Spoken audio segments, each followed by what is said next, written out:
ठीक इसी प्रकार भाइयों सतगुरु रामपाल जी भगवान भी जिसके ऊपर रजा बख्शेंगे, दया बख्शेंगे और अपने इस सत मार्ग को आगे बढ़ाएंगे, आत्माओं को सच्चा मुच्चा बनाएंगे, आत्माओं को पतिव्रता पद के ऊपर लेके आएंगे, तो भाई क्या पवनदास का लोग विरोध नहीं करेंगे क्या? क्या पवनदास के साथ में लोग दुश्मनी नहीं निभाएंगे क्या? परमात्मा कहते हैं जो मम संत सत्य शब्द दरड़ावे वाके संग सब राड बढ़ावे। तो वही हो रहा भाई, परमात्मा तो है सतगुरु रामपाल जी भगवान और उनके संत है आप और हम सत्सेवक भाई बहन। वेदों, गीता आदि में पवित्र सदग्रंथों में प्रमाण मिलता है कि जब जब धर्म की हानि होती है व अधर्म की वृद्धि होती है तथा वर्तमान के नकली संत महंत गुरुओं द्वारा भक्ति मार्ग के स्वरूप को बिगाड़ दिया गया होता है, फिर परमेश्वर स्वयं आकर या अपने परम संत को भेजकर सच्चे ज्ञान के द्वारा धर्म की पुनः स्थापना करता है। और इसकी पहचान यह बताई है कि वर्तमान धर्म गुरु उसके विरोध में खड़े हो जाते हैं, राजा प्रजा को गुमराह करके उस पर अत्याचार करवाते हैं। सच्चे सदगुरु की पहचान में कबीर साहब जी ने बताया है कि जो मम संत सत उपदेश दृढ़ावे वाके संग सब राड़ बढ़ावे, अर्थात जो सच्चा सतगुरु होगा, जो सच्चे ज्ञान को देगा, उसके साथ सभी झगड़ा करेंगे। ये जो साधना आपको आज अब मिल रही है कलयुग में, ये स्टार्ट है।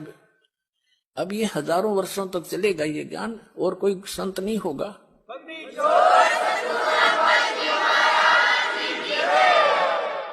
तो कहते कोटों में दे कोई नहीं रे झूमकरा, अरबों में कोई गर्क सुनो रे झूमकरा।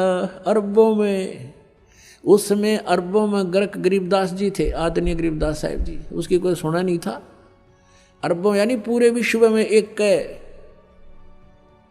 तो अरबों में आज इस दास के ऊपर कृपा है, इस परमपिता परमेश्वर कबीर भगवान की। इस पृथ्वी पर इस दास के अतिरिक्त तत्व ज्ञान से परिचित नहीं है।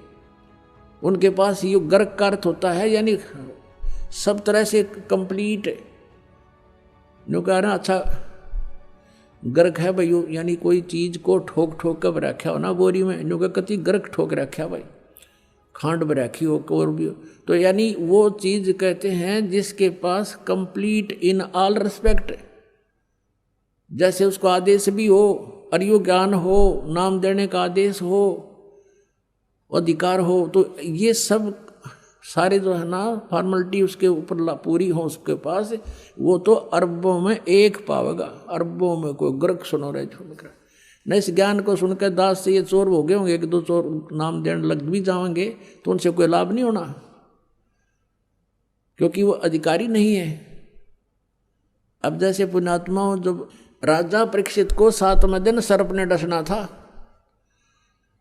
और व्यास जी ने श्रीमद् सुधा सागर यानी श्रीमद् भागवत सुधा सागर का लेखन कार्य किया था, राइटर था उसका वो। उसने भी ये कह दिया था कि मैं अधिकारी नहीं हूं ये कथा सुनाने का। और वहाँ और भी जितने ऋषि महर्षि थे सब ने पल्ला झाड़ दिया कि नहीं, हम किसी के जीवन के साथ खिलवाड़ नहीं कर सकते। कारण क्या था कि 7वें दिन परिणाम आना था, तो सब ने पीछे हट गए। वो बुद्धिमान थे, ब्राह्मण थे कि नहीं, हम क्यों किसी के जीवन के साथ धोखा करें, हम अधिकारी नहीं हैं कि इसकी जीवन रक्षा कर सके, यानी इसको वो लाभ दे सकें जो इस कथा सुनाने से हो सकता है, पाठ से।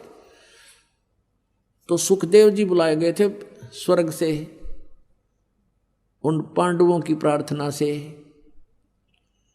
पांडवों ने अपने पुण्य दिए, क्योंकि वहाँ तो सिक्के पुण्य के चले हैं स्वर्गलोक में, स्वर्गलोक में से उसके आने और जाने का विमान का खर्चा उन पुण्यों का वहाँ से प्राप्त हुआ था उसको पांडवों से।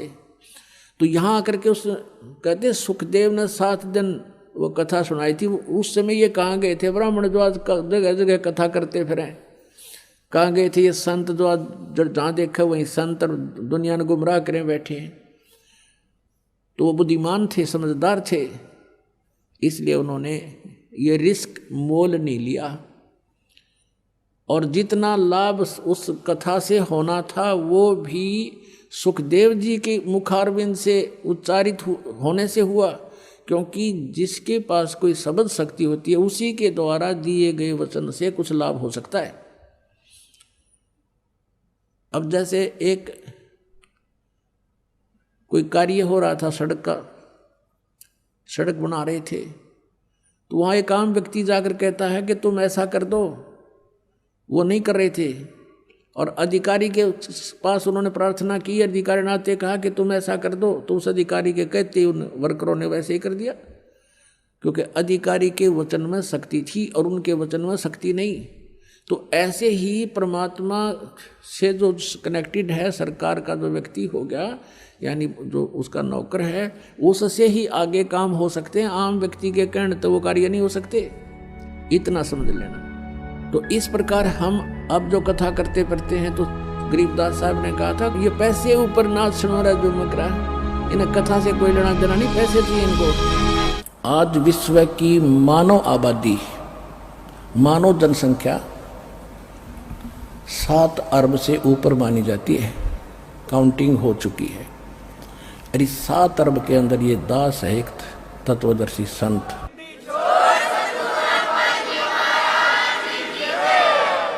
फिर क्या बताया है कि तत्व भेद कोई ना कह रे झुमक रो, ये पैसे ऊपर नाच सुनो राई झुमक रहा। कहते सब पैसे के ऊपर डमरू पीट रहे हैं, सब अपनी महिमा बनाए फिर रहे हैं, पैसा चाहिए इन संतों ने, इनको किसी मोक्ष से कोई लिंक नहीं, क्योंकि इनको खुद ज्ञान नहीं।